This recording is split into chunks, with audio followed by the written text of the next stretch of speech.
Welcome back to this Let's Play of the original official campaign for Neverwinter Nights 2. Last time we spent a lot of time just managing our keep, and we'll see what happens. This time, when we talk to Kana, we've had our issues with bandits, and there's a special mission available for some bandits. And our troops are now well-equipped, well-trained, and well-armed, so they should have no problems with it. The last special mission, by the way, gave us this Old Man Morris's necklace, which is essentially an amulet of armor plus 3. Yeah? Nothing particularly special. Something you want? Since I'm really out of money now, what I did, and the last time I walked out, is I bought a whole bunch of Shadowrun planks, Duskwood planks, and these longbow and shortbow molds. And if you go downstairs here, there's a set of crafting benches. It looks like you can actually walk through the door, but there's actually, you have to go through a loading screen. Can't avoid the loading screens. And I'm just going to use these longbow and shortbow molds to make lots and lots of Duskwood and Shadowrun bows, which are majorly profitable. The Duskwood bows, I think, sell for several thousand. The Shadowrun ones are only like 1,000 each. But when it's, 100 gold in raw materials, big profits. And with that, I'll be able to have enough money to buy all the good stuff that the merchants here at the Keep are offering. So I'll do that off-screen, obviously. In addition to my crafting extravaganza, I also made a new weapon for Grobnar. I don't know why I bothered for Grobnar specifically, but, as long as he's in the party, he seems to be sort of a common element because I'm kind of addicted to the Inspire Competence buff. I'm listening. Yeah. Don't know why, but the spider we recruited earlier is back here. He doesn't have a whole lot to say, but you can tell him he's welcome to stay, and he becomes slightly relevant later, but it's not a big deal. I'll meet you back upstairs. You can see Quara can't even walk because I've got... Let me lead the way. Let's just say I made a couple bows. Just a couple. Walking upstairs and downstairs like that does not make time pass for the Keep, so Kana, who disappears once you give her an order, is not back yet. Now, Jacoby here is the best merchant I've found as far as just selling stuff is concerned. He gives more money and buys things for higher prices than most merchants. And he also has a fair amount of useful stuff for sale. Yeah. So I bought a little bit of off-screen, just some better equipment for Bishop primarily. He sells an infinite amount of +0 to +2 arrows, bolts, etc. So if you want to actually stick to using magical ammo, you can. But the main reason I'm here is just to show, these Duskwood short bows. Yeah, I guess the Shadowrun longbows are only about 1,000 profit a pop, but let's just say that this is a lot of money. I'm going to do a little more shopping and be right back. I went on a little shopping spree with my money, bought a new belt, some new boots. Nothing real important though. Just, +2 or 3 more Captain, AC here and there. it's good you have returned. We have been diligent in ensuring that we only accept the best, and we've trained our men exceptionally. Catriona has a request for you. I am a woman of few words, but I present to you our finest soldiers. We have combed the countryside for those that have the potential to become the very best. We have found them. This squad represents the finest the Keep's Greycloaks have to offer. I ask you to accept them as the captain's company. Their unit will stand as an example for the rest. They will undertake the most dangerous missions, and be the first into harm's way, and the last out. Okay. There's actually a downside to having the captain's company be formed. It actually decreases the strength of your units, at least temporarily, but I'm going to build it. What do you want your company's goal to be? Every man will try to uphold it. And if you look at the Stronghold FAQ, it'll actually show sort of what these choices means, but protect the land and its people is sort of what I'm going to stick with. As you command, so shall the captain's company serve you. Okay. Not that increasing me more towards good is doing anything. And adventuring company we are working with, Narrated and his crazy friends, well, I guess Narrated's the crazy one, the rest of them seem pretty sane, have sent us another report.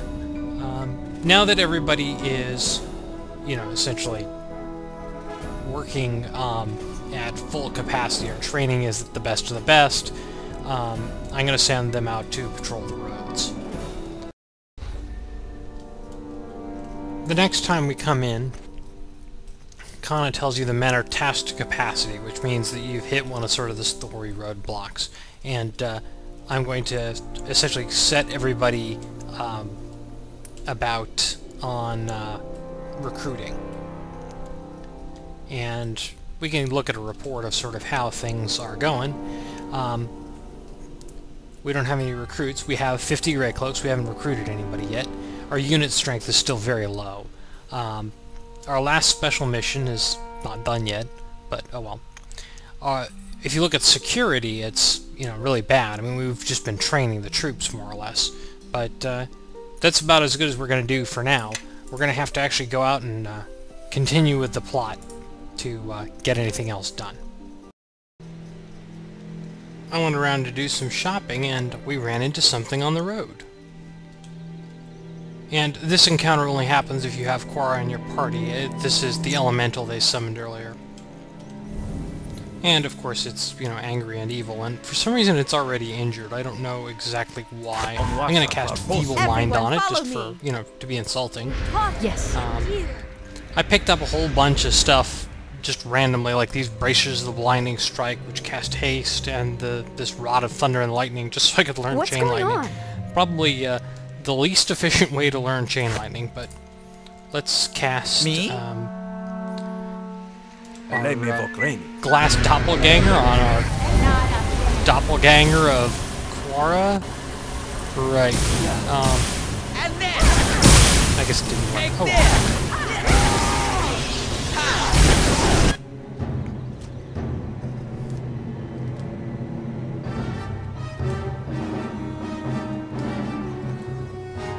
And we beat it, we kill it, or, well, we defeat it, but I don't know if we actually killed it. It's unusual. Maybe we'll see it again. On our way out to the ruins, we have a truly random encounter, but this is the party I'm going to use for that area. It's Sand, Ziggy, Casimir, and, well, Chandra is by default. And this peasant has been chased by Mailerites. Mailerites are just evil druids, and let's just say they're evil and not particularly powerful druids in this specific case. I concur. There are a couple of things I picked up, just as far as my shopping spree, which are kind of worth mentioning. This Rod of Thunder and Lightning, I generally wouldn't recommend that you buy it. It's quite expensive. I just bought it because it was a way to learn Chain Lightning, but it does cast one very powerful Chain Lightning spell a day for free infinitely, so it's not a bad thing for short fights like this, where, you know, having that as an option is quite effective. And between Word of Faith and Sleep and 2 Chain Lightnings, those guys go down pretty darn quickly. And we'll loot them, and oh yeah, you can talk to the peasant for, you know, you can actually get more good or more evil by talking to him. Obviously, for evil, you just kill him. But that's probably the most random encounter on the map. In addition to random encounters, we also get random cutscenes. These are not the ruins we are traveling to.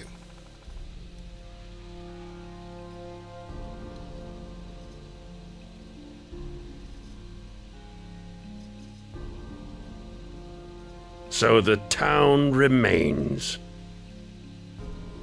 Let us see if what I seek is here as well. It isn't, but, you know, that one shouldn't stop you from rampaging. We have arrived. I can still feel the touch of Ilfarn around us and beneath us. Know that we must find the 5 statues of Angarad if we are to complete the ritual of purification. These statues are within these ruins, if our sources are true. Without undergoing the ritual, we cannot defeat the King of Shadows. We must make haste. The sooner we complete the ritual, the sooner we can take the battle to our enemy. Now, the reason why sounds like there's fighting in the background is because, well, there is. Yes. I'm just going to cast some very basic buffs. We don't really I concur. the full rondo here, but I do want to, at least try to be Yes. somewhat prepared. Yes.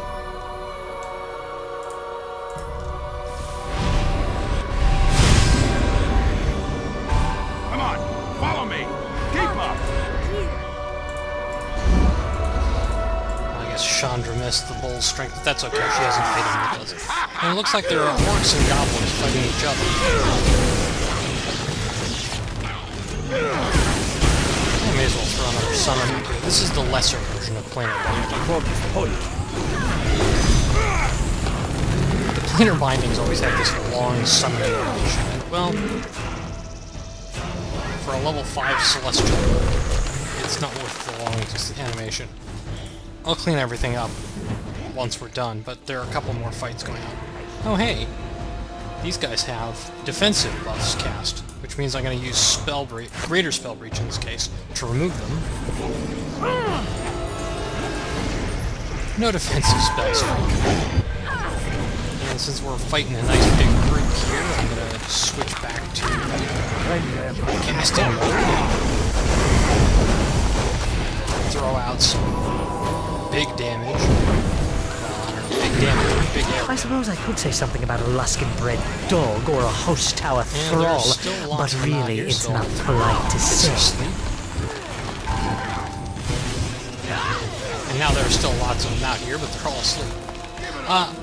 One of the items that I bought on my shopping spree is this Swift Flyer, which you buy from the Collector's Edition stuff in Neverwinter. So if you have the later patches, you can buy it. It's not that expensive, and it's, in some ways, you could argue, not that useful.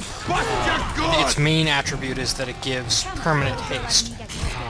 And, well, I have such a tendency to cast haste on everybody anyways that, well, maybe that's not such a useful effect. But it is handy for just running around. So if I need to run around and just to pick things up and such, I'll do it as Ziggy. And there's another group fighting over here. Great. Give it up! You ain't got a chance!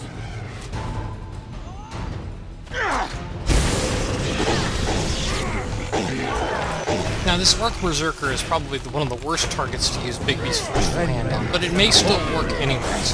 What it does is a contested strength check. If they fail it, they are stunned for 1 round per level, and against a mage-type enemy, they're not guaranteed to fail it, but their chances of failing it are really high, and it's really almost kind of broken how powerful it is. Yeah, I could do it. It's one of the real sort of standards for how to play a wizard character against other wizard characters. So much for my summon doggy.